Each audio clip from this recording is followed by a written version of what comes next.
Good morning my dear student. आज हम लोग मैन्युफैक्चरिंग प्रोसेस में लेक्चर सीरीज 30 को डिस्कस करेंगे। जैसा कि हम लोगों ने वेल्डिंग टेक्नोलॉजी टॉपिक को स्टार्ट किया हुआ था, तो प्रीवियस लेक्चर में माय डियर हम लोगों ने गैस वेल्डिंग के बारे में स्टडी किया था। तो आज हम लोग क्या करेंगे डियर, उसी गैस वेल्डिंग से रिलेटेड कुछ और टॉपिक जो हमारे रिमेंस रह गए थे। जैसे कि हम लोग गैस वेल्डिंग में एक इम्पॉर्टेंट टॉपिक है जिससे क्वेश्चंस आपके खूब आते हैं, गैस वेल्डिंग टेक्निक जो हमारी होती है फॉरवर्ड गैस वेल्डिंग या बैकवर्ड गैस वेल्डिंग, जिसे हम लोग लेफ्ट वर्ड या राइट वर्ड वेल्डिंग के नाम से जानते हैं। तो इससे क्वेश्चंस आते हैं और साथ में डियर गैस वेल्डिंग डिफेक्ट से भी क्वेश्चंस आते हैं और टेस्टिंग एंड इंस्पेक्शन से आते हैं।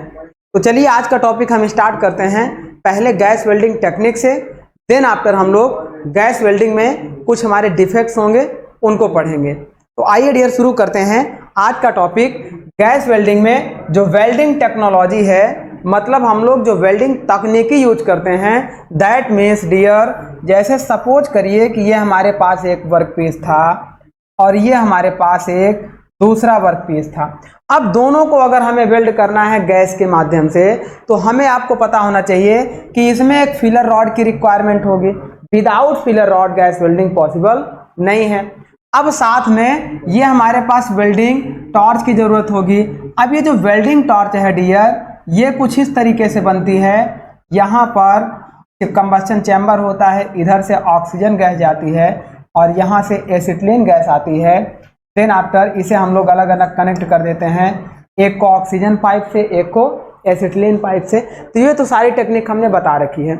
लेकिन यहाँ पे देखो, ये जो टॉर्च है डियर, इसे हम लोग बोलते हैं वेल्डिंग टॉर्च। किसकी बनती है?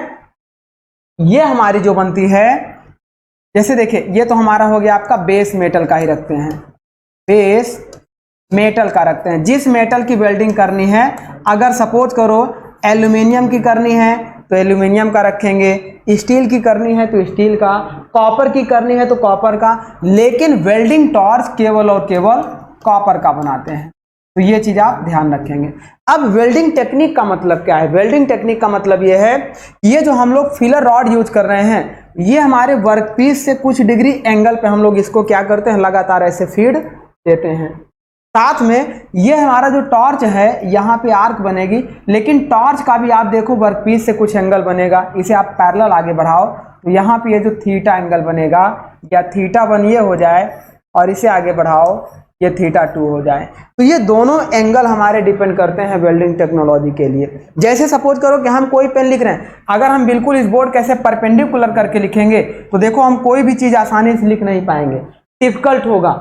हम क्या करते हैं, कुछ डिग्री एंगल लेते हैं। लिखने के लिए भी हमारी पेन और बोर्ड के बीच में लगभग 45 डिग्री का एंगल लेते हैं, जिससे हम आसानी से लिख पाते हैं।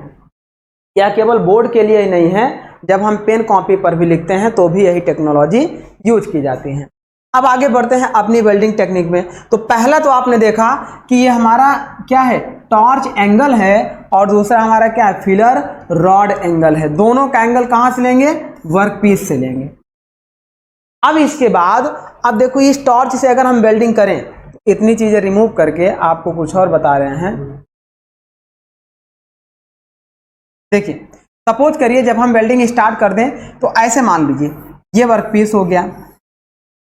अब इस वर्कपीस पे देखिए यहाँ वेल्डिंग करनी थी, यहाँ से लेके यहाँ तक वेल्डिंग करनी थी। तो इस टॉर्च को, या तो देखो ये हमारे पास राइट साइड डायरेक्शन होती है और ये हमारे पास लेफ्ट साइड डायरेक्शन होती है। इस टॉर्च से अगर यहाँ से यहाँ तक वेल्डिंग करनी है डियर, तो या तो हम वेल्डिंग यहाँ से स्टार्ट करें और लेफ्ट साइड से राइट साइड की तरफ हम वेल्डिंग करते हुए बढ़ें, या तो हम यहां से वेल्डिंग स्टार्ट करें और राइट साइड से लेफ्ट साइड की ओर वेल्डिंग कंप्लीट करें।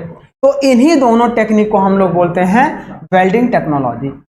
अब ये बहुत सारा फिनोमेना डिपेंड करता है। आपको लग रहा होगा कि सर किधर से भी शुरू कर दें, हमें तो वेल्डिंग ही करना है। ऐसा बिल्कुल नहीं है, दोनों के अपने अपने एडवांटेज हैं, उसी पे हम लोग डिस्कस करने चल रहे हैं। तो यहां तक आपने समझ लिया टॉर्च एंगल क्या होता है, इलेक्ट्रोड या फिलर रॉड एंगल क्या होता है, और जब हम वेल्डिंग राइट से लेफ्ट की ओर जाते हैं तो उसे हम लोग बोलते हैं फॉरवर्ड वेल्डिंग, और जब हम लोग लेफ्ट से राइट की ओर जाते हैं तो उसे हम लोग बैकवर्ड वेल्डिंग बोलते हैं। ये सब टेक्नोलॉजी पे हम लोग डिस्कस करने चल रहे हैं। तो आइए सबसे पहले समझते हैं, there are two types welding technology used in oxy acetylene welding process. पहली टेक्नोलॉजी क्या होगी, राइट से लेफ्ट जाएंगे, दूसरी क्या होगी, लेफ्ट से राइट जाएंगे। इन्हीं दोनों में इनका एंगल अलग अलग होता है। अगर हम टॉर्च एंगल की बात करें, देखो ये पहला हमारा क्या है, मान लो ये हमारा जो फिलर रॉड एंगल वर्कपीस से है, तो जो फिलर रॉड एंगल है माय डियर, ये दोनों टेक्नोलॉजी के लिए ये लगभग 30 से 40 डिग्री रखा जाता है। चाहे हम राइट से लेफ्ट वेल्डिंग करें, चाहे लेफ्ट से राइट वेल्डिंग करें, दोनों के केस में इसका एंगल आप फिक्स मानिएगा 30 से 40 डिग्री। लेकिन जब हम राइट से लेफ्ट साइड में वेल्डिंग करेंगे, तो जिसे हम लोग बोलते हैं फोर हैंड वेल्डिंग, उस समय ये जो टॉर्च एंगल है ये हमारा लगभग टॉर्च एंगल 60 टू 70 डिग्री रखा जाता है। इसे हम लोग बोलते हैं फोर हैंड वेल्डिंग टेक्निक, जिसमें हम लोग किधर करते हैं, राइट टू लेफ्ट वेल्डिंग करते हैं। इसी को एक दूसरे नाम लेफ्ट वर्ड वेल्डिंग के नाम से जानते हैं, क्योंकि हम लेफ्ट डायरेक्शन में बढ़ रहे हैं तो हम लोग लेफ्ट वर्ड वेल्डिंग के नाम से जानते हैं। सेकंड जस्ट अपोजिट इसका क्या होगा, यदि हम लेफ्ट से राइट की ओर वेल्डिंग करें तो उसे हम लोग राइट वर्ड वेल्डिंग टेक्नोलॉजी या बैक हैंड वेल्डिंग बोलते हैं। राइट वर्ड इसलिए बोलेंगे क्योंकि लेफ्ट से राइट की ओर बढ़ रहे हैं, या बैक हैंड वेल्डिंग टेक्नोलॉजी। तो जैसे हमने देखा फॉर फोर हैंड में 60 से 70 डिग्री टॉर्च एंगल होगा, तो बैक हैंड में टॉर्च एंगल आपका 40 से 50 डिग्री रखा जाता है। ये चीज आपको ध्यान देना है। दोनों केस में फिलर रॉड एंगल सेम रहेगा, लेकिन टॉर्च एंगल चेंज हो जाएगा। अब यहां से आपको एंगल कंफर्म हो गया। डायरेक्शन जब भी आपसे पूछा जाएगा, क्वेश्चन में सीधे डायरेक्शन पूछता है, in forehand welding the direction travelled of welding torch is left to right, या राइट टू लेफ्ट, या बोथ, या नन ऑफ दिस। 4 ऑप्शन देगा। तो फोर हैंड में राइट टू लेफ्ट वेल्डिंग करेंगे और बैक हैंड में लेफ्ट टू राइट वेल्डिंग करते हैं। ये हमारा वेल्डिंग टेक्नोलॉजी होता है।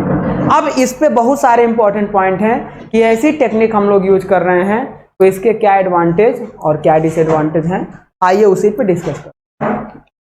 देखिए ये हमारा है वर्कपीस। यहाँ पे देखिए इस वर्कपीस 1 और इस वर्कपीस 2 को जोड़ने के लिए हम लोग यहाँ पे स्पष्ट दिखाई दे रहा है कि ये वेल्ड बीड बनी हुई है।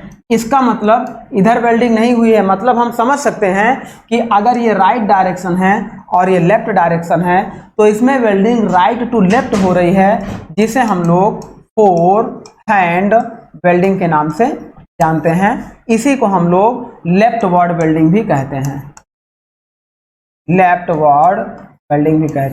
अब इस पे एंगल मैंने बताया था फिलर रॉड का एंगल। ये देखो जो फिलर रॉड है इसका एंगल 30 से 40 डिग्री रखेंगे, और जो हमारा वेल्डिंग टॉर्च है वो 60 टू 70 डिग्री रखते हैं। अब इसमें एडवांटेज क्या होगा माय डियर, इसमें एडवांटेज ये होगा कि यहाँ पे देखो ये जो आर्क बर्न हो रही है, अगर ये बिल्कुल हम परपेंडिकुलर कर देते, आपको पहले यहाँ पे देखिए, अगर मान लीजिए हम आर्क को परपेंडिकुलर कर देते तो आर्क आती सीधे इस वर्कपीस पे स्ट्राइक करती, और यहाँ पे हम क्या लगा देते, फिलर रॉड लगा देते। लेकिन जैसे हमने इसको क्या किया, देखो यहां से हम ऐसे वेल्डिंग करते बढ़ रहे थे, अब हमने ये लगा दिया अपने टॉर्च एंगल, ऐसी आर्क हमारी बन रही है। अब यहाँ पे आप देखो आर्क का मैक्सिमम हीटिंग डायरेक्शन किधर है, इधर की ओर है, और हम इधर की ओर आगे बढ़ रहे हैं। तो अब आप देखो कि जब हम वेल्डिंग करते हुए इधर की ओर आगे बढ़ रहे हैं, तो ये वाला एरिया आपका क्या है, नॉन वेल्ड एरिया है, नॉन वेल्ड जोन है, और ये वाला आपका क्या है, वेल्ड जोन है। तो अब आप देखो फोर हैंड वेल्डिंग में डियर क्या होगा, ये वेल्डिंग होती हुई आगे बढ़ रही है, लेकिन ये जो आर्क बन रही है डियर, ये आर्क नॉन वेल्ड जोन को हीट कर रही है, देन इसी में ये मेटल मेल्ट होकर वेल्डिंग होता हुआ आगे बढ़ रहा है। इसका मतलब दो चीजें हमने आपको बताई थी डियर, एक हमने बताया था प्रीहीटिंग, और एक हमने आपको बताया था पोस्ट हीटिंग। अब यहाँ से आपको ये समझना पड़ेगा कि अगर हम प्री हीटिंग की बात कर रहे हैं तो मतलब वर्कपीस में वेल्डिंग स्टार्ट होने से पहले जब हम वर्कपीस को हीट करते हैं उसे प्री हीट बोलते हैं, और जब वेल्डिंग कंप्लीट हो जाती है तो जो बीड हमारी बनती है उस बीड पर अगर हम हीट प्रोवाइड करें तो उसे पोस्ट हीट बोलते हैं। इस टेक्निक में आप देखो कि इस डायरेक्शन में बढ़ रहे हैं, बीड इधर बन रही है लेकिन हीट हम लोग वर्कपीस को प्रोवाइड करवा रहे हैं। फिर और आगे बढ़ेंगे, फिर यहाँ वर्कपीस हीट होगा, यहाँ वेल्ड हो जाएगा, यहाँ वर्कपीस होगा, यहाँ वेल्ड हो जाएगा। तो इस तरीके से माय डियर आप देख रहे हो कि फॉरवर्ड वेल्डिंग या फोर हैंड वेल्डिंग में हम लोग क्या करते हैं कि जब वेल्डिंग करते हैं तो ये वर्कपीस प्री हीट होता हुआ आगे बढ़ता है और देन वेल्ड बीड बनती जाती है। वेल्डिंग होने के बाद इस बीड पर हीटिंग हम लोग नहीं देते हैं। तो अब यहाँ से आप एक इम्पॉर्टेंट कॉन्सेप्ट समझ लेना कि वर्कपीस को फोर हैंड वेल्डिंग में हम लोग प्री हीटिंग होता है, फोर हैंड वेल्डिंग में प्री हीटिंग होता है। अब बैक हैंड वेल्डिंग का समझ लीजिए। बैक हैंड का मतलब यही चीज इधर की ओर बढ़ेगी, मतलब यहां से हम वेल्डिंग करते हुए आगे बढ़ रहे हैं। आप इधर से ही डायग्राम से ऐसे समझ। बैक हैंड वेल्डिंग में क्या होगा, ये हमारी फ्लेम है, देखिए ये हमारी फ्लेम है। अब इस फ्लेम को आप देखो, इधर से हमारी वेल्डिंग होती हुई आगे बढ़ रही है और ये हमारा फिलर रॉड हो गया। अब देखो ये फ्लेम किधर है, जहां वेल्ड बीड है इधर की ओर फ्लेम का डायरेक्शन है। तो इस समय क्या है कि वेल्डिंग होने के बाद भी ये फ्लेम इस बीड को हीट करते हुए आगे बढ़ रही है। तो बैक हैंड, क्योंकि ये टॉर्च इस डायरेक्शन में आगे बढ़ रही है इसीलिए इसे हम लोग बोलेंगे back hand welding, back hand welding. अब यहाँ पे देखो ये बीड को क्या करेगा, वेल्डिंग होने के बाद भी ये टॉर्च इसको हीट करती रहेगी, तो इसे हम लोग बोलते हैं पोस्ट हीटिंग। अब ये दो कॉन्सेप्ट इंपॉर्टेंट हमारे पास निकल के आए कि फोर हैंड वेल्डिंग में हमारा प्री हीटिंग होता है और बैक हैंड वेल्डिंग में हमारा पोस्ट हीटिंग होता है। अब एक क्वेश्चन यहां से बनता है कि एनीलिंग की बात करेंगे, एनीलिंग की बात करेंगे तो अगर इतनी चीजें बता दी आपको तो ये बच्चों का क्वेश्चन हो जाता है कि एनीलिंग हमारा फोर हैंड वेल्डिंग में होगा कि बैक हैंड वेल्डिंग में होगा। तो अब आप समझो एनीलिंग होगा क्या, वेल्डिंग के बाद भी वेल्ड बीड को हम लोग हीट सप्लाई करते रहें और धीरे धीरे वेल्ड बीड हमारी क्या हो, कोल्ड होगी, उसी को एनीलिंग बोलेंगे। मतलब पोस्ट हीटिंग में ही एनीलिंग होगा, प्री हीटिंग में एनीलिंग नहीं होगा। तो पोस्ट हीटिंग किस में होगा, बैक हैंड होगा। तो एनीलिंग हमारी किस में होगी, बैक हैंड में होगी, और पोस्ट प्री हीटिंग में एनीलिंग नहीं होगा। अब प्री हीटिंग क्यों इंपॉर्टेंट है, अगर वर्कपीस के अंदर इंटरनल स्ट्रेसेस इंड्यूस्ड हैं या हार्ड सरफेस की वेल्डिंग करनी है तो मैंने आपको पहले ही बता रखा है कि अगर सरफेस हार्ड है तो वेल्ड करने से पहले उसे प्री हीट कर देंगे जिससे वहां पर सॉफ्ट हो जाएगी, देन हम लोग उसे वेल्डिंग कर लेंगे। अब समझो हार्ड सरफेस को पहले प्री हीट करके तब सॉफ्ट कर लेंगे, तो जहां हार्ड सरफेस होगी वहां पर हम लोग फोर हैंड वेल्डिंग यूज करेंगे और बाकी हम लोग बैक हैंड वेल्डिंग। अच्छा, डिपोजिशन ऑफ मटेरियल की बात करें, कौन सी कितनी थिकनेस प्लेट के लिए इंपॉर्टेंट होगी, ये देखो कई सारे क्वेश्चन इससे बन सकते हैं। इस प्लेट की थिकनेस पर भी क्वेश्चन आता है कि अगर प्लेट की थिकनेस कम होगी तो फोर हैंड वेल्डिंग यूज करेंगे, ज़्यादा होगी तो बैक हैंड वेल्डिंग यूज करेंगे। ये सब क्यों, इसका भी रीजन आप समझिएगा। चलिए अब यहाँ पे देखिए नोट पॉइंट पहले कुछ समझते हैं। In four hand welding, weld bead is annealed, that is post heating, comma in back hand welding, preheating of workpiece is done to remove the stresses. In four hand welding, annealed, post heating, ये तो है कि post heating जहां होगा वहीं पे हमारा annealing process होगा, लेकिन यहां पे आप एक चीज समझो कि जब हम लोग इस डायरेक्शन में आगे बढ़ रहे होंगे, इस डायरेक्शन में आगे बढ़ रहे होंगे तो यहाँ पे क्या होगा, और जब इस डायरेक्शन में आगे बढ़ रहे होंगे तो यहाँ पे क्या होगा। चलिए इसको हम लोग फिर से समझ लेंगे कि यहाँ पे देखो ये हमारा बीड है, ये हमारा बीड है। अब अगर टॉर्च का एंगल यहाँ पे है तो ये बीड को हीट करेगा या वर्कपीस को हीट करेगा, और ये जब इधर की ओर बढ़ रहा है तो ये किसको हीट करेगा, ये इधर वर्कपीस को हीट करेगा कि बीड को हीट करेगा। जस्ट अपोजिट आप कॉन्सेप्ट समझिएगा। दोनों का मतलब वही होगा कि अगर प्री हीटिंग होगा तो वर्कपीस के इंटरनल स्ट्रेसेस रिड्यूस होंगे, और पोस्ट हीटिंग होगा तो उस समय हमारे क्या होंगे, इस वर्कपीस में जो बीड बनेगी उसकी एनीलिंग होगी। बस जस्ट अपोजिट आप समझिएगा थोड़ा सा कि देखो, जब टॉर्च हमारा ऐसा बना हुआ है और इस तरफ आगे बढ़ रहा है, तो इस तरफ आगे बढ़ रहा है मतलब ये बीड को हीट करता हुआ आगे बढ़ रहा है। यहाँ वेल्डिंग होगी और यहाँ बीड को हीट करता हुआ आगे बढ़ेगा, और इस तरफ बढ़ रहा है तो ये क्या कर रहा है, ये वर्कपीस को हीट करेगा, देन इधर बढ़ेगा, फिर वर्कपीस को हीट करेगा, फिर इधर बढ़ेगा, फिर वर्कपीस को हीट करेगा, फिर इधर बढ़ेगा। ऐसा आप समझिएगा, है ना। जस्ट अपोजिट जो भी हमने बताया उससे जस्ट अपोजिट। अब दोनों टेक्निक का क्या मतलब होगा ये समझिएगा।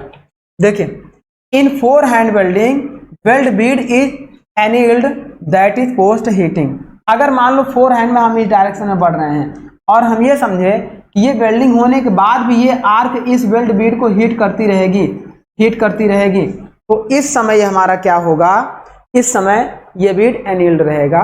इसी को हम लोग बोलते हैं एनीलिंग प्रोसेस। आगे बैक हैंड में हमारा क्या होगा, ये बैक हैंड में वर्कपीस को पहले हीट करेगा, फिर यहाँ पे फिलर मेटल होगा, अब ये बीड बनती जाएगी, कूल होती जाएगी, तो इस तरीके से बैक हैंड वेल्डिंग होगा। यहाँ पे प्री हीटिंग होगा, यहाँ पे प्री हीटिंग होगा। जस्ट अपोजिट आप कॉन्सेप्ट समझिएगा, थोड़ा सा मिसकंसेप्शन हो गया था।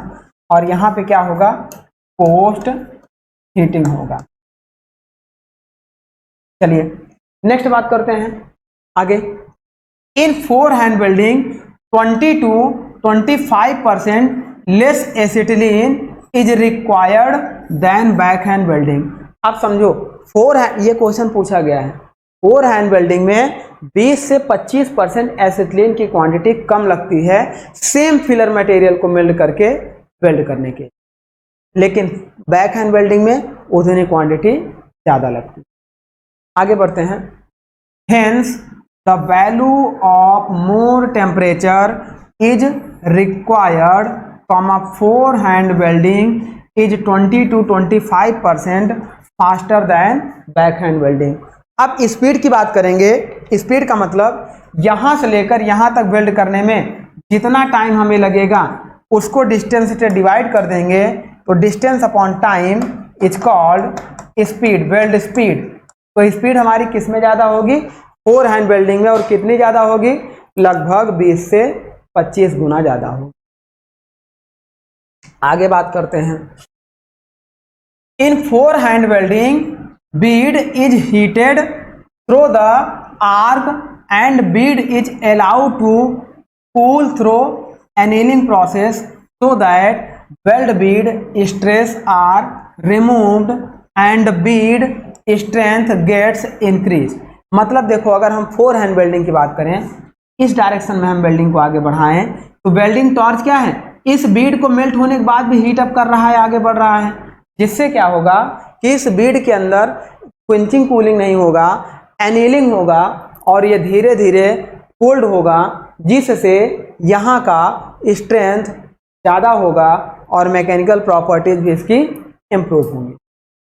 तो यही बात हो रही है कि इन फोर हैंड वेल्डिंग, जो हमारा फोर हैंड वेल्डिंग है उसमें हमारा क्या होता है, जो वेल्ड बीड होता है वो लगातार हीट होता रहता है वेल्डिंग होते समय भी।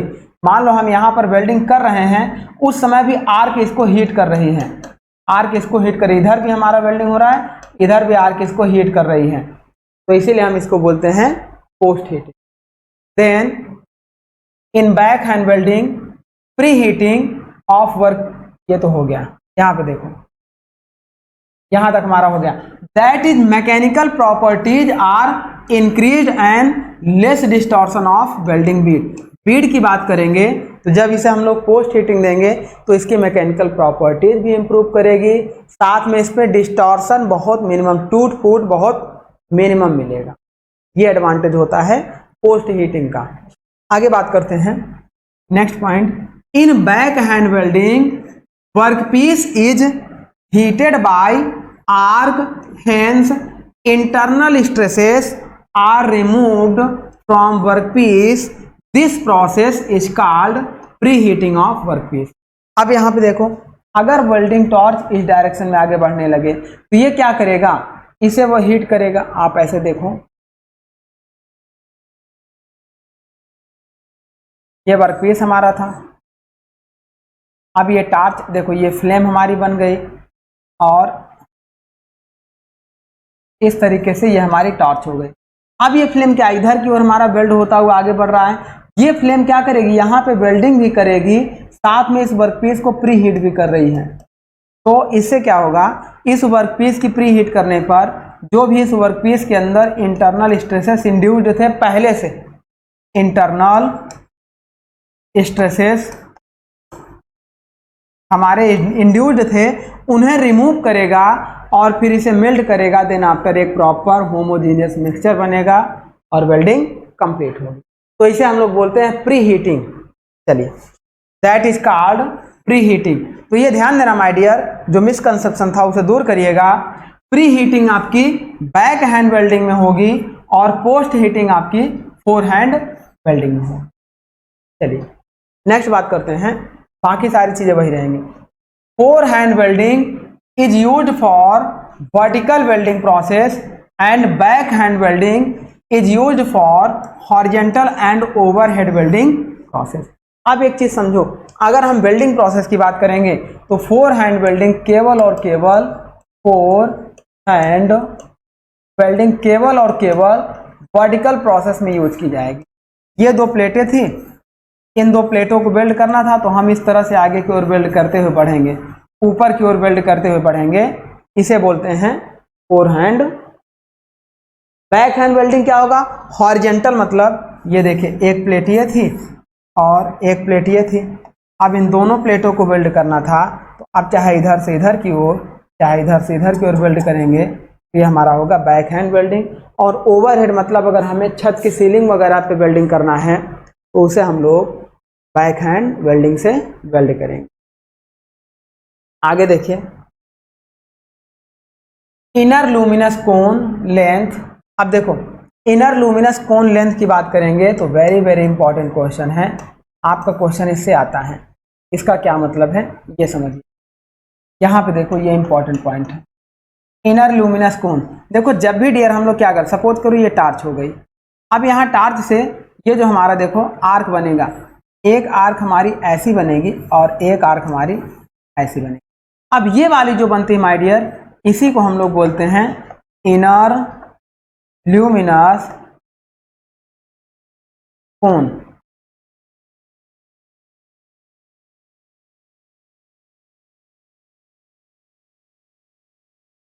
Inner luminous cone.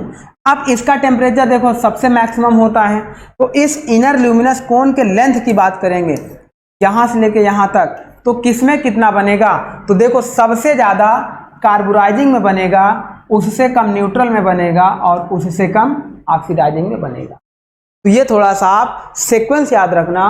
The length of inner luminous cone is तीनों में बनेगा, लेकिन सबसे ज्यादा कार्बोराइजिंग में होगा, फिर न्यूट्रल में, फिर ऑक्सीडाइजिंग में। कार्बोराइजिंग में इसलिए ज्यादा होगा क्योंकि परसेंटेज ऑफ ऑक्सीजन यहाँ पे क्या होगा, लेस रखते हैं, इसीलिए प्रॉपर बर्निंग नहीं हो पाती है। तो यहीं पर पहले स्टेज में हाँ उसे क्या करेगा, लेंथ ज़्यादा मिलेगा। आगे बात करते हैं, देखो लेफ्ट वर्ड वेल्डिंग टेक्नोलॉजी, या इसी को हम लोग बोलते हैं फोर हैंड। फोर हैंड, उसी से रिलेटेड हम लोग क्वेश्चन को लेके चल रहे हैं। जो भी इंपॉर्टेंट पॉइंट्स हमारे हैं एग्जाम में आने वाले हैं, वही सब पॉइंट्स को हम लोग डिस्कस कर रहे हैं। तो यहाँ देखिए, it is the most widely used in oxy acetylene gas welding technique. यह सबसे ज्यादा यूज की जाने वाली टेक्निक है ऑक्सी एसिटिलीन गैस वेल्डिंग में। फोर हैंड वेल्डिंग सबसे ज्यादा यूज की जाती है और बैक हैंड वेल्डिंग उससे कम। In which the welding commences at the right hand edge of the welding job and proceed towards the left. ये मैंने आपको बताया कि राइट से लेफ्ट की ओर प्रोसीड करेंगे, इसे हम लोग इट इज कॉल्ड फॉरवर्ड और फोर हैंड वेल्डिंग टेक्निक। या तो हम लोग फॉरवर्ड वेल्डिंग या फोर हैंड वेल्डिंग या फिर लेफ्ट वर्ड वेल्डिंग, तीनों नाम से जानते हैं। बैक हैंड वेल्डिंग को भी इसी तरीके से हम लोग जानते हैं, जैसे फॉरवर्ड है उसी तरह उसे backward welding, back hand welding या राइट वर्ड वेल्डिंग के नाम से जानते हैं। The blow pipe is held at an angle of 60 to 70 degree of welding line, जिसे हम लोग बोलते हैं torch angle. Torch angle is 60 to 70 degree हो। देन आफ्टर और नेक्स्ट पॉइंट देखते हैं। अभी देखो हम लोग क्या पढ़ रहे हैं, लेफ्ट वर्ड वेल्डिंग पढ़ रहे हैं। तो the filler rod angle is 30 to 40 degree दोनों के लिए होगा, चाहे वो बैक हैंड वेल्डिंग हो चाहे फोर हैंड वेल्डिंग हो, comma with welding line the welding blow pipe मतलब torch angle follow the welding rod. अब देखो फॉलो द वेल्डिंग रॉड का मतलब क्या होगा, ये हमारा वेल्डिंग, देखो ये हमारा क्या हो गया, देखो the blow pipe follow the welding rod मतलब ये हमारा हो गया फिलर रॉड। अब ये हमारा हो गया टॉर्च, इस तरीके से। अब इस पे हम इधर की ओर बढ़ते हैं तो इसी को फॉलो करते, ये इधर बढ़ेगा, इसी को फॉलो करते हुए आगे बढ़ते हैं। लेकिन जब इस डायरेक्शन में करते हैं तो ये वेल्डिंग जो फिलर रॉड है ये टॉर्च को फॉलो करता हुआ आगे बढ़ता है। तो ये दोनों का मतलब आप समझिएगा, जैसे जिसका फंक्शन है वैसे उसकी वर्किंग हो।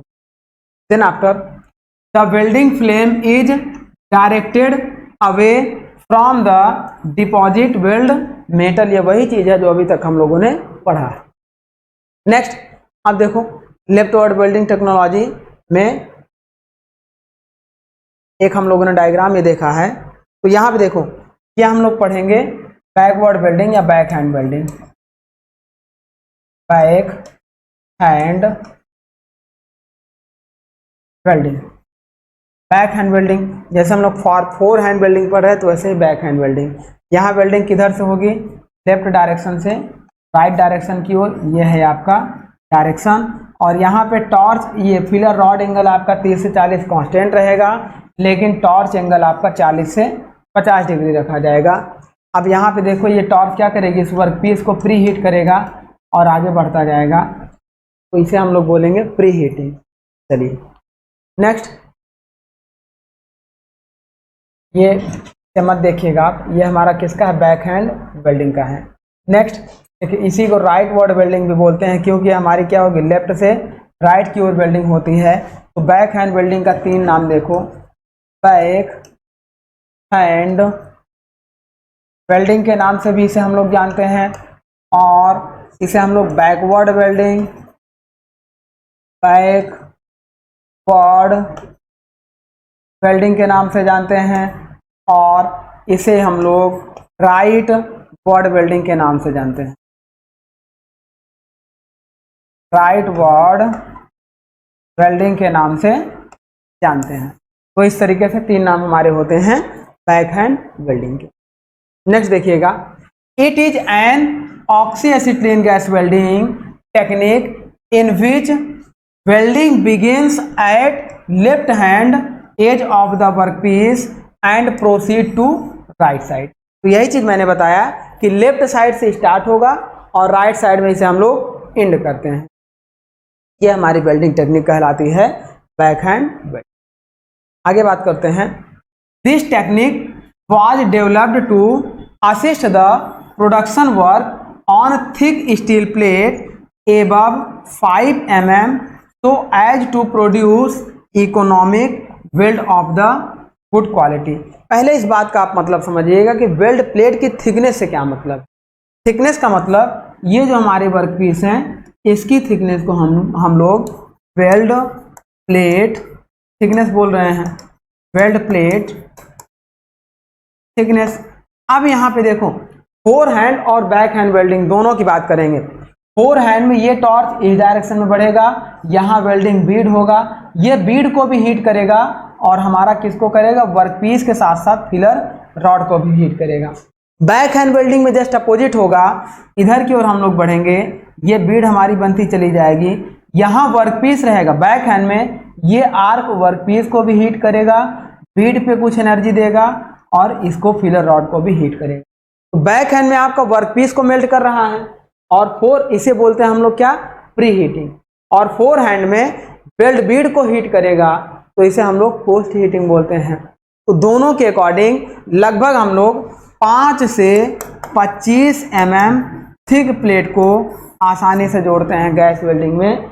अब इन दोनों में हम ये देखना है कि 5 mm की प्लेट किससे हम लोग जोड़ते हैं और 25 mm तक थिक प्लेट हम लोग किससे जोड़ते हैं। आगे पहले देख लेते हैं। It is also called backward to backhand welding technique. The following are features, मतलब फॉलोइंग इट्स फीचर्स वो हमने आपको बता रखा है। आपका फिलर रॉड 30 से 40 डिग्री होगा, टॉर्च एंगल 40 से 50 डिग्री होगा, विथ हॉरिजेंटल वर्कपीस, वर्कपीस हमारा हॉरिजेंटल होगा। देन ये सारे हमारे। नेक्स्ट देखो, ये एक इम्पॉर्टेंट टेबल है, इसमें आप समझिएगा, ये वेरी वेरी इंपॉर्टेंट टेबल है। अभी तक जितनी कहानी हम लोगों ने पढ़ी है उसका एक समरी इस टेबल में हमने दे रखा है। अब यहाँ पे देखो, पहले टेबल में क्या है, राइट से लेफ्ट की ओर वेल्डिंग कर रहे हैं, मतलब ये कौन सी वेल्डिंग हो जाएगी, लेफ्ट वर्ड वेल्डिंग या 4 हैंड वेल्डिंग हो जाएगी। दूसरे टेबल में लेफ्ट से राइट की ओर वेल्डिंग कर रहे हैं, ये हो जाएगी राइट वर्ड वेल्डिंग या बैक हैंड वेल्डिंग। चलिए अब समझते हैं इनमें क्या क्या होगा। ये पैरामीटर होंगे हमारे, इन सारे वेल्डिंग के लिए क्या क्या पैरामीटर यूज किए जाएंगे। तो पॉइंट 1 पे डियर देखिएगा, अगर हम वेल्डिंग स्टार्ट की बात करेंगे तो लेफ्ट वर्ड वेल्डिंग या 4 हैंड वेल्डिंग राइट साइड से स्टार्ट होगी और back hand welding left edge से स्टार्ट होगी। नेक्स्ट इंपॉर्टेंट पॉइंट देखिएगा, प्रोसीडिंग टू वर्ड्स। अगर प्रोसीडिंग की बात करें तो जो राइट वर्ड वेल्डिंग है वो लेफ्ट साइड की ओर प्रोसीड कर रही है और जो राइट हैंड ये बैकवर्ड वेल्डिंग है वो राइट साइड की ओर प्रोसीड कर रही है। ये हमारा हो गया। नेक्स्ट आप देखो, फिलर एंगल। फिलर एंगल की हमने बात की है तो दोनों में आपका फिलर रॉड का एंगल 30 डिग्री रहने वाला, 30 से 40 डिग्री। टॉर्च एंगल की बात करेंगे तो आपका back word welding, left word welding या 4 हैंड वेल्डिंग में 60 से 70 डिग्री होगा और बैक हैंड वेल्डिंग में 40 से 50 डिग्री। देन बात करेंगे प्लेट के थिकनेस की, तो यहाँ पे देखो जो प्लेट थिकनेस अभी हम बात कर रहे थे, लगभग 5 mm थिक प्लेट को ये हमारा 4 हैंड वेल्डिंग से यूज करते हैं और मोटी प्लेट थिक प्लेट लगभग अप टू 25 mm तक बैक हैंड वेल्डिंग में हम लोग इसको यूज करते हैं। तो forward welding is used for thin plate and backward welding is used for thick plate. इसका क्यों ऐसा होता है? ऐसा इसलिए होता है कि देखो, ऐसा इसलिए होता है, इसे हटा के बता रहे हैं आपको।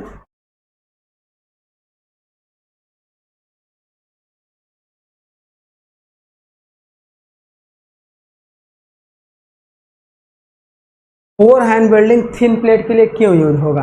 क्योंकि 4 हैंड वेल्डिंग में हम इस तरफ वेल्डिंग कर रहे हैं, यहाँ पे वेल्ड बीट पर मैक्सिमम हीट मिलेगा, वर्कपीस को हीट कम मिलेगा, वर्कपीस कम मेल्ट होगा। अगर मोटी प्लेट होगी और वर्कपीस को हीट कम मिलेगा, वर्कपीस कम मेल्ट होगा, जिससे यहाँ पर प्रॉपर तरीके से वेल्डिंग नहीं हो पाएगी। तो इसीलिए थिन प्लेट के लिए इसको यूज करते। अब बैक हैंड वेल्डिंग में देखो, ये इस डायरेक्शन में वेल्डिंग करेगा तो यहाँ पे क्या, वर्कपीस को ज़्यादा हीट मिलेगी, तो इस तरह से प्री हीटिंग हो रहा है, तो कुछ प्री हीटिंग से वर्कपीस मेल्ट हो जाएगा, कुछ यहाँ पे जो है आर्क से मेल्ट होगा और इससे मिक्स होकर एक स्ट्रॉन्ग वेल्ड जॉइंट बना। तो जब वर्कपीस मेल्ट होगा तो ये थिक वर्कपीस के लिए भी यूज किया जाए। देन नेक्स्ट पॉइंट देखिएगा, वेल्डिंग स्पीड की बात करेंगे तो आपका फॉरवर्ड वेल्डिंग की स्पीड स्लो और बैकवर्ड वेल्डिंग की स्पीड फास्ट होगी। तो हम प्री हीटिंग की बात करेंगे तो देखो 4 हैंड वेल्डिंग में क्या होता है,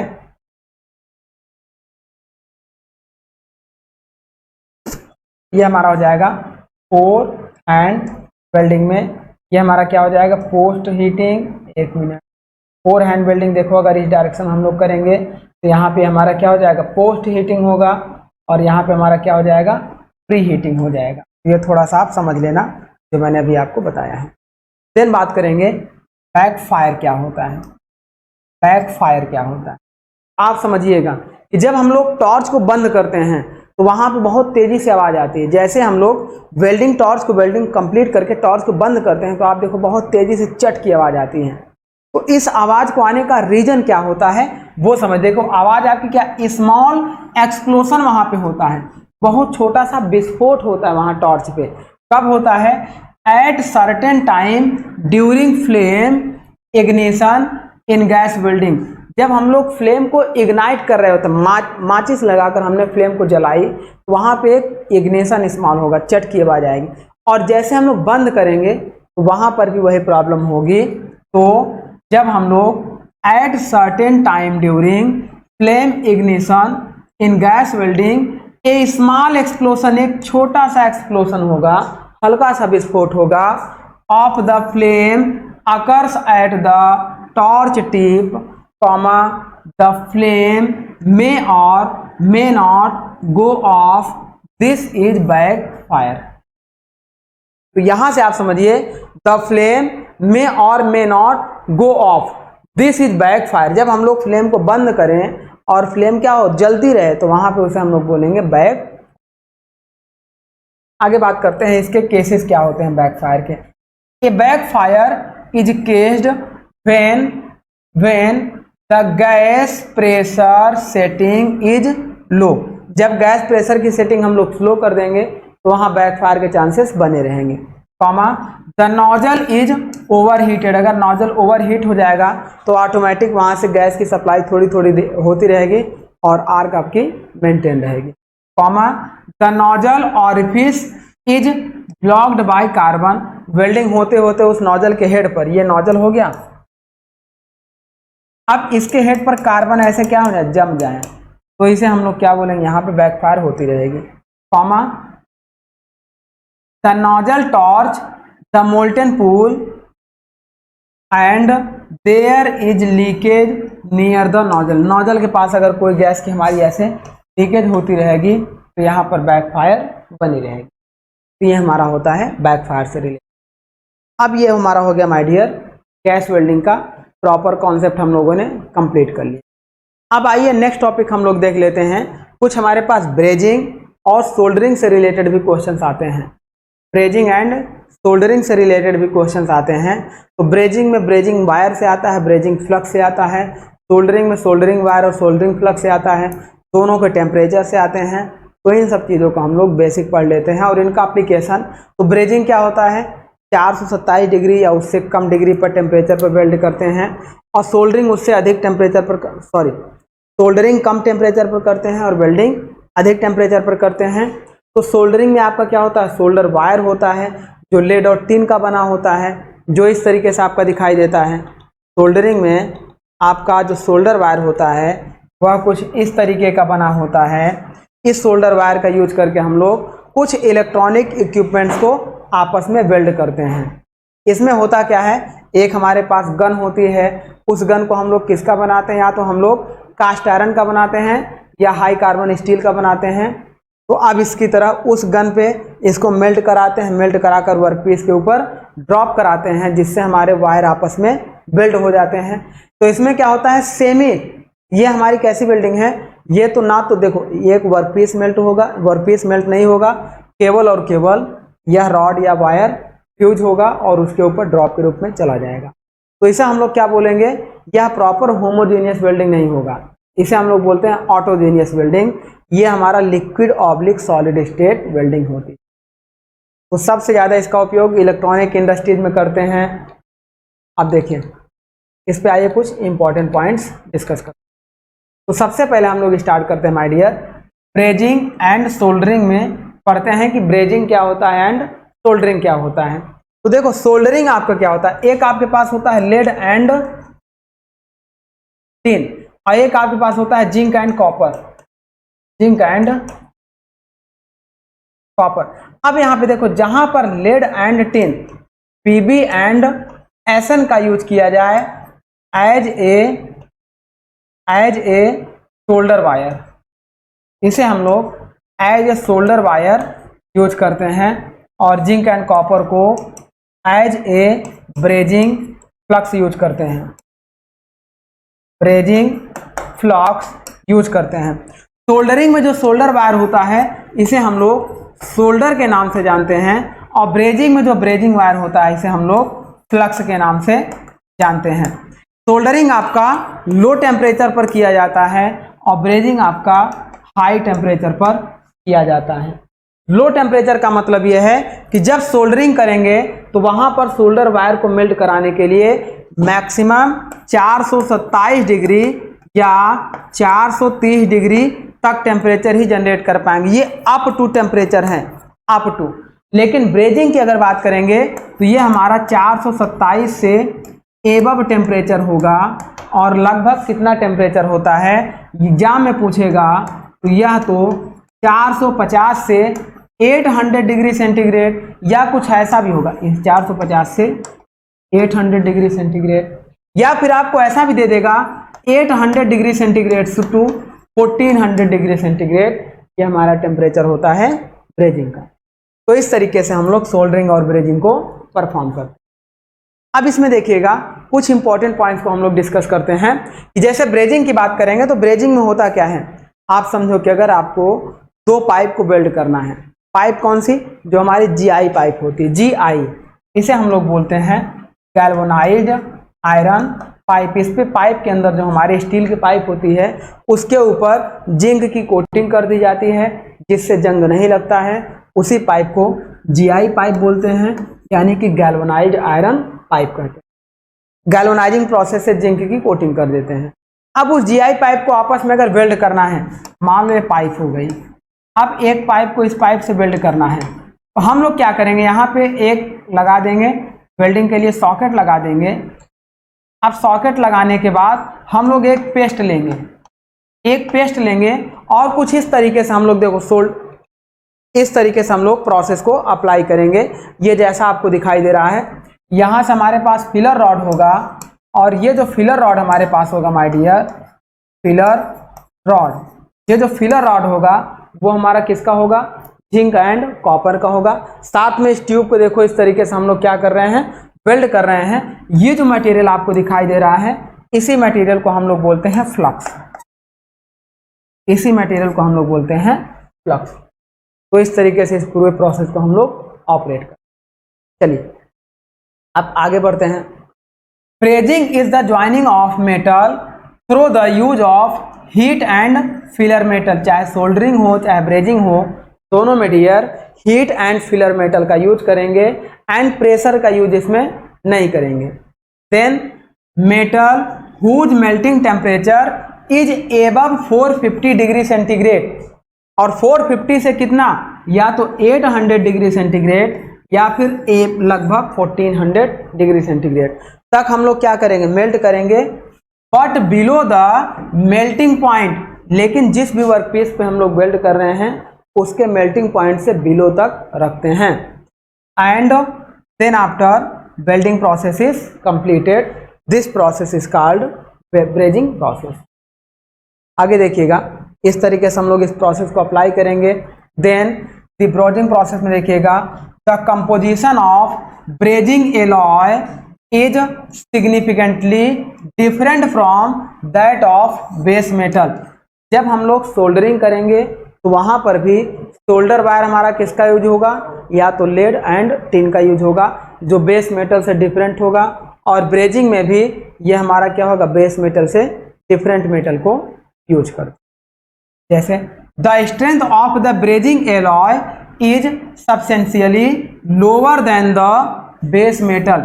अब यहाँ पे आप देखो माय डियर, जब हम लोग ब्रेजिंग या सोल्डरिंग कर देते हैं, सपोज करो कि आपका एक इलेक्ट्रॉनिक वायर ऐसे गया है, आप यहाँ पे देखो एक डायग्राम से आपको समझाते हैं। यहाँ से एक डायग्राम से आप समझो कि देखो इस एलईडी बल्ब को हमें क्या करना था, इसका एक वायर ये था, एक वायर ये था, इसे बाहर हमें वायर सप्लाई से यहाँ पे वेल्ड करना था। इस बाहर वायर सप्लाई से हमें वेल्ड करना था। यहाँ पर हमारे पास क्या हो जाएगा, सोल्डरिंग आयरन बोलते हैं इसे, सोल्डरिंग आयरन, जिसे गांव में आपको कहिया बोलते हैं, गांव में इसे कहिया बोलते हैं।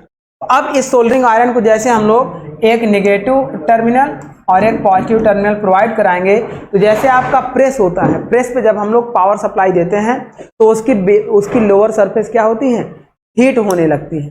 सिमिलर यहाँ पर भी ये इसी फिनोमिना पे वर्क करता है। तो जब हम लोग पावर सप्लाई ऑन करेंगे तो यहाँ पे जो इसका टिप है ये हीट होने लगता है। अब इस टिप पे इस वायर को कांटेक्ट कराते हैं वह भी आपका क्या होगा, मेल्ट होता है। मेल्ट होकर इन दोनों के बीच में ड्रॉप के रूप में गिरा देते हैं, जिससे ये वायर इसके साथ वेल्ड हो जाता है। अब बेस मेटल की स्ट्रेंथ ज़्यादा होगी और इसकी स्ट्रेंथ कम होगी, तो इसे आसानी से आप रिमूव कर सकते हैं। हालांकि ये ज्वाइंट आपका बिहेव करेगा एक परमानेंट ज्वाइंट की तरह। देन आफ्टर आगे बढ़ते हैं। चलिए, the melting point of the brazing alloy is lower than that of the base metal. सीधी सी बात है, चाहे हम सोल्डरिंग की बात करें, चाहे सोल्डरिंग की बात करें एंड ब्रेजिंग की बात करें, तो दोनों में जो मेल्टिंग पॉइंट इसे हम लोग Tm से रिप्रेजेंट कर रहे हैं। Melting point is below then the base metal. Base metal से इसका मेल्टिंग टेम्परेचर क्या होता है, लो होता है।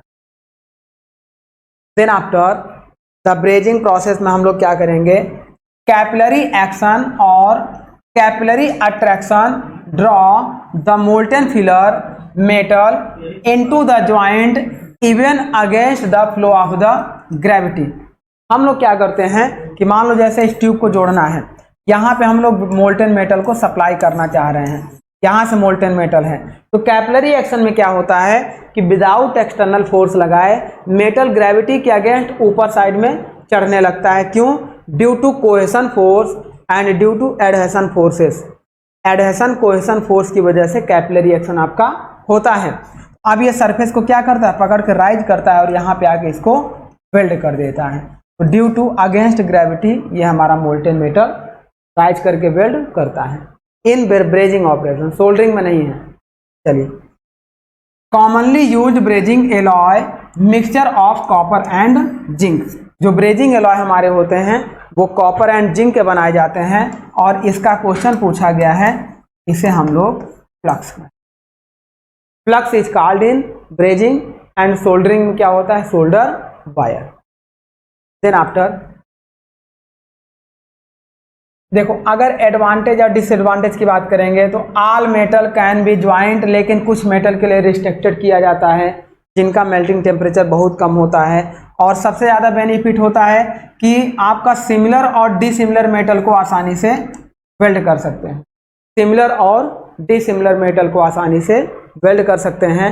क्विक इकोनॉमिकल, तेजी से और बहुत फास्ट प्रोसेस होता है। और लेस डिफेक्ट, ज़्यादा heat generation, heat affected zone होगा ही नहीं, तो इसी तरह से बहुत ही कम अफेक्ट होगा। कोरोजन प्रोन, यानी कि कोरोजन नहीं होगा, क्योंकि कॉपर और जिंक का यूज कर रहे हैं। तो ये हमारे होते हैं इसके advantage.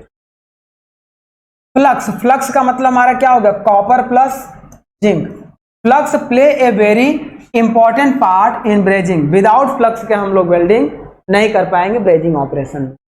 Then after dissolve oxide that may be on the surface prior to heating, prevent the formation of oxide during heating। ये जो हमारे फ्लक्स होते हैं ये क्या होते हैं, हीटिंग के समय ऑक्साइड की लेयर बनने से प्रोटेक्ट करते हैं। अगर ऑक्साइड की लेयर बनेगी तो मान लो अगर हम लोग एल्यूमिनियम की वेल्डिंग कर रहे हैं तो एल्यूमिनियम ऑक्सीजन के साथ रिएक्ट करके एल्यूमिनियम के ऑक्साइड बनाएगा। इक्वेशन हम भी बैलेंस कर सकते हैं इस तरीके से, 2 ये हमारा हो जाएगा 3O2। तो इस तरीके से एल्यूमिनियम के ऑक्साइड बनाएगा। आयरन की वेल्डिंग कर रहे होंगे तो आयरन ऑक्साइड बनाएगा। आयरन के साथ अगर ऑक्सीजन का रिएक्ट करेंगे तो ये हमारा बनाएगा आयरन ऑक्साइड। तो इसे बचने के लिए, ऑक्साइड की लेयर से बचने के लिए हम लोग फ्लक्स का यूज करते हैं, जो कॉपर एंड जिंक का बनाएगा। ये हमारा होता है। Then after lower the surface tension of the molten metal या molten brazing metal and thus promote the flow into the joint. Surface tension का मतलब क्या होता है माय डियर, एक फोर्स, जैसे आप देख रहे हो ये कोई एक, मान लीजिए ऐसे देखिए आप, चलिए देखिए, मान लीजिए ये कोई टब आपका है, इसमें कोई लिक्विड इस तरीके से भरा है। अब आप देखो कि इस पे कुछ मच्छर वगैरह आकर इस पे तैरने लगते हैं, क्यों? क्योंकि इस सरफेस के ऊपर कोई एक ऐसा फोर्स लग रहा है जो उसे डूबने से रोक रहा है, तो उसे हम लोग बोलते हैं सरफेस टेंशन फोर्स। यह इस सरफेस को मिनिमाइज करने की कोशिश करता है, इस सरफेस को स्ट्रेच करने की कोशिश करता है, उसी को हम लोग सरफेस टेंशन फोर्स बोलते हैं। यह क्या होता है? Force per unit length upon this surface के होता है, जिसकी यूनिट न्यूटन पर मीटर होती है। अब जो हमारा ब्रेजिंग मेटल होता है, यह फ्लूइड का टॉपिक है। जो ब्रेजिंग मेटल होता है, इस ब्रेजिंग मेटल पे सरफेस टेंशन आपका क्या होता है? लो होता है।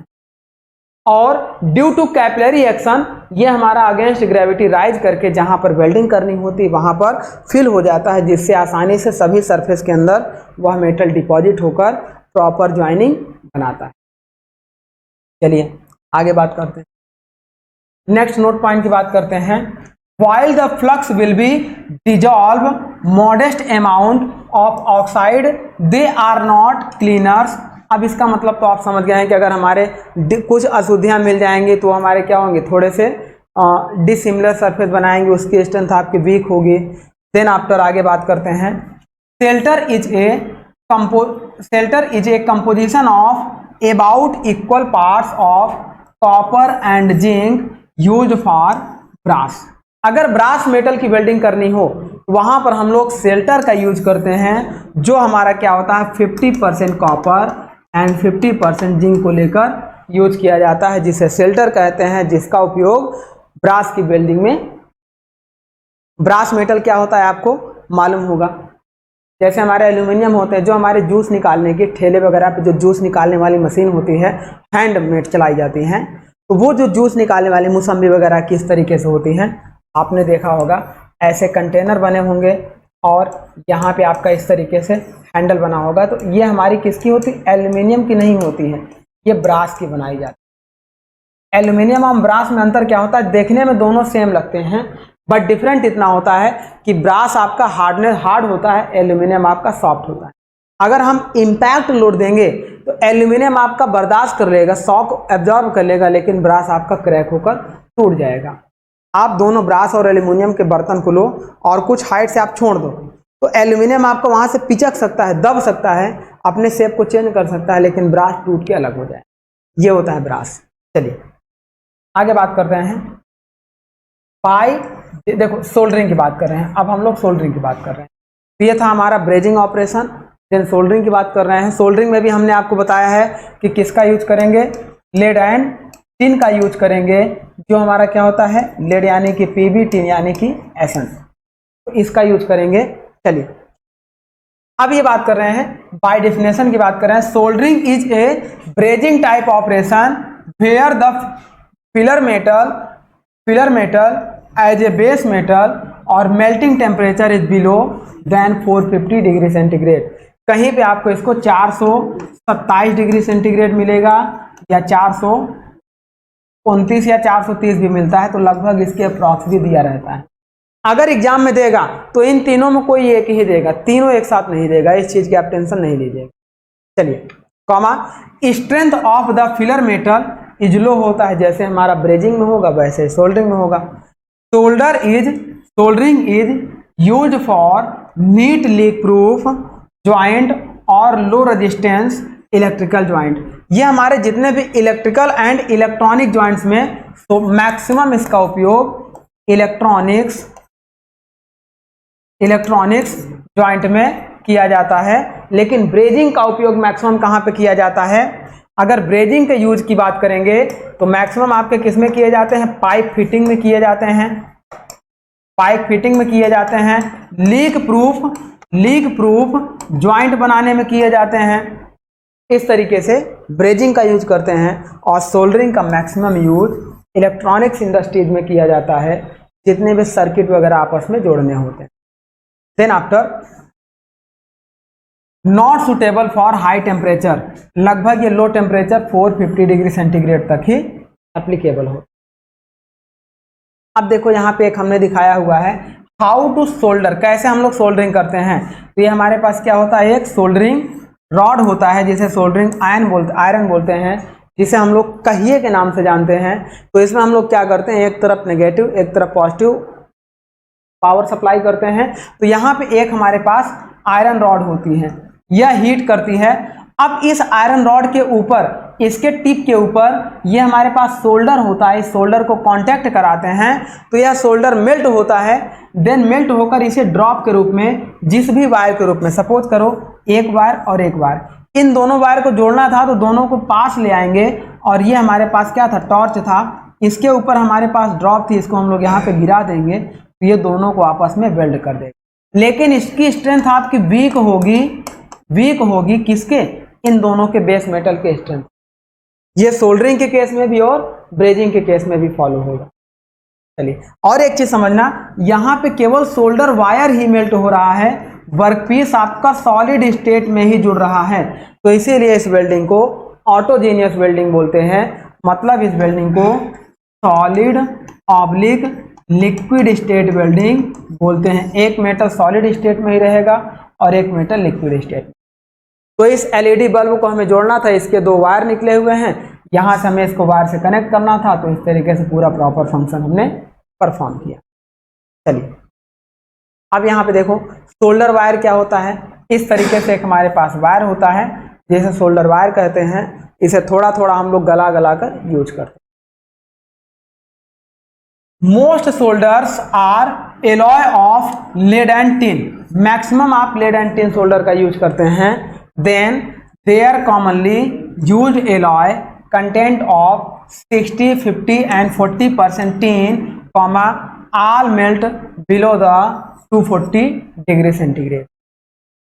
अब यहां पे देखो, अगर सोल्डर की बात करेंगे, टाइप्स ऑफ सोल्डर की बात करेंगे तो ये कितने तरीके के होते हैं। देखो सॉफ्ट सोल्डर, इंटरमीडिएट सोल्डर या medium solder, medium solder, third आपका होता है हार्ड सोल्डर। हालांकि ये टेबल हमने बना रखा है आगे, ये देखिए यही टेबल हम बना रहे हैं। Types of solder, soft solder, medium solder, electric solder and plumbing solder. तो ये सारे सोल्डर में हमारे क्या होते हैं, लेड एंड टिन के कॉम्बिनेशन होते हैं। कभी भी आप पूछा जाएगा माय डियर, तो सॉफ्ट सोल्डर में ये परसेंटेज आपको केवल याद रखना है। अगर लेड की बात करेंगे तो 40% लेड होगा और 60% टिन होगा। मीडियम सोल्डर में दोनों में आपका 50-50% कॉम्बिनेशन होगा और इलेक्ट्रिक सोल्डर में 60% लेड और 40% टिन होगा। देन देखो सब में 10-10% इधर ऐड होगा और इधर सब में 10-10% सब्सट्रैक्ट होगा। अगर पहला आप याद कर लिए 40 और 60, तो इधर 10 बढ़ाते जाइए, इधर 10 घटाते जाइए, ये हमारा होता है। देन प्लम्बिंग सोल्डर, जो प्लम्बिंग पाइप वगैरह जोड़ने में यूज किए जाते हैं, वो 70:30 रेशियो में। एल्यूमिनियम क्लोराइड और रेजिन सोल्डरिंग टिन, ये सब तो ऐसे दिए गए हैं। Hydrochloric acid and zinc chloride, मतलब अगर हम फ्लक्स की बात करें तो आप देखते हो एक हमारे पास इस तरीके से सोल्डरिंग करते वक्त एक हमारे पास बॉक्स होता है, इसमें कुछ मटेरियल रखा होता है। हम लोग सोल्डर वायर को इसमें डिप कराते हैं, देन आफ्टर उसे मेल्ट कराकर आगे बढ़ाते हैं। तो जब सोल्डर वायर को डिप कराते हैं तो ये हमारे लिए एज ए फ्लक्स काम करता है, जो वहां पर एटमॉस्फेरिक इफेक्ट से प्रोटेक्ट करता है। अब ये फ्लक्स हमारा किस किस मटेरियल का बना होता है, एल्यूमिनियम क्लोराइड का बना सकते हैं, रेजिन का बना सकते हैं, सोल्डरिंग टिन, या हाइड्रोक्लोरिक एसिड यानी कि HCl का बना सकते हैं, या जिंक क्लोराइड का बना सकते हैं फॉर सोल्डरिंग गैल्वेनाइजिंग आयरन। अगर GI की बात कर रहे हैं, जैसे GI पाइप को जोड़ना है, वहां पर हम लोग इस सोल्डरिंग फ्लक्स का use. Then some flux are corrosive, कुछ फ्लक्स ऐसे होंगे कि जो हमारे क्या होंगे, कार्बन कंटेंट ज़्यादा होंगे, एक्सेस ऑफ कार्बन होंगे, जिससे एटमॉस्फेयर से रिएक्ट करके कोरोजन बनाएंगे, मतलब रस्ट बनाएंगे, जिसे हम लोग जंग कहते हैं, तो उसे हम लोग कोरोसिव फ्लक्स कहते हैं। सिल्वर, देखो अब यहाँ पे देखिए, शुड रिमूव आफ्टर यूज, तो उसे हम लोग तो हटा देते हैं, ठीक है। Silver solder used for higher temperature service, electrical and electronic purpose. जो हमारे पास यहाँ पे सिल्वर सोल्डर का यूज करेंगे, ये जो हम लोग सोल्डर वायर की बात कर रहे हैं, अगर ये सिल्वर का रहेगा सिल्वर का रहेगा तो इसका उपयोग हम लोग कहाँ पे करेंगे, electronic industries and electrical industries में करते हैं। अदरवाइज मैक्सिमम केस में इसको हम लोग लेड एंड टिन का यूज करते हैं। चलिए आगे ये हमने बताया सोल्डरिंग एंड ब्रेजिंग में डिफरेंस की बात कर ले रहे हैं, तो वही चीज़ है, बस एक पॉइंट में हमने समराइज कर दिया है। तो यहाँ पे देखो मेल्टिंग टेम्परेचर ऑफ सोल्डरिंग की बात करेंगे तो सोल्डर वायर का मेल्टिंग टेम्परेचर बिलो 427 डिग्री या बिलो 430 डिग्री या बिलो 450 डिग्री होगा। ब्रेजिंग की बात करेंगे तो 450 डिग्री से एबव होगा, लगभग 850 डिग्री सेंटीग्रेड तक, या 850 degree centigrade to 1400 degree centigrade तक। कॉमा फिलर मटेरियल की बात करेंगे तो सोल्डरिंग में लेड एंड टिन की होती है जिसे हम लोग सोल्डर कहते हैं, और ब्रेजिंग में जिंक एंड कॉपर होता है जिसे हम लोग फ्लक्स कहते हैं। फ्लक्स को ही स्पैटर भी नाम देते हैं। Flux is also called spatter.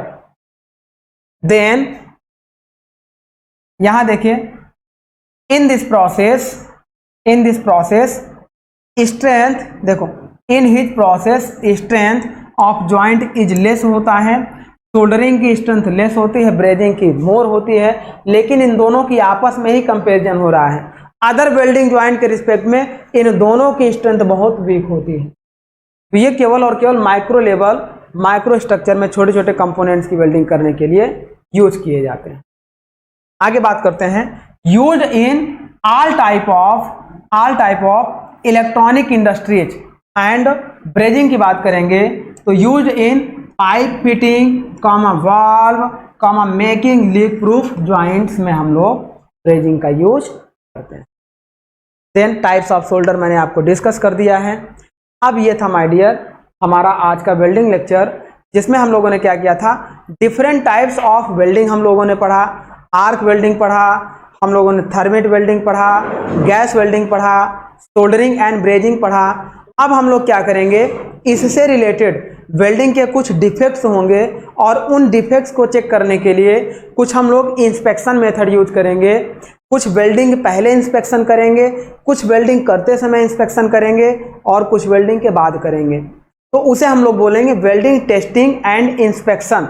Then after हम लोग वेल्डिंग करते वक्त जो जो डिफेक्ट आए थे उन डिफेक्ट के बारे में पढ़ेंगे और उन डिफेक्ट को दूर करने के लिए उनकी रेमेडी मतलब उनके उपचार के बारे में पढ़ेंगे। तो चलिए माय डियर आज का लेक्चर हम लोग यहीं पे स्टॉप करते हैं। Thank you my dear.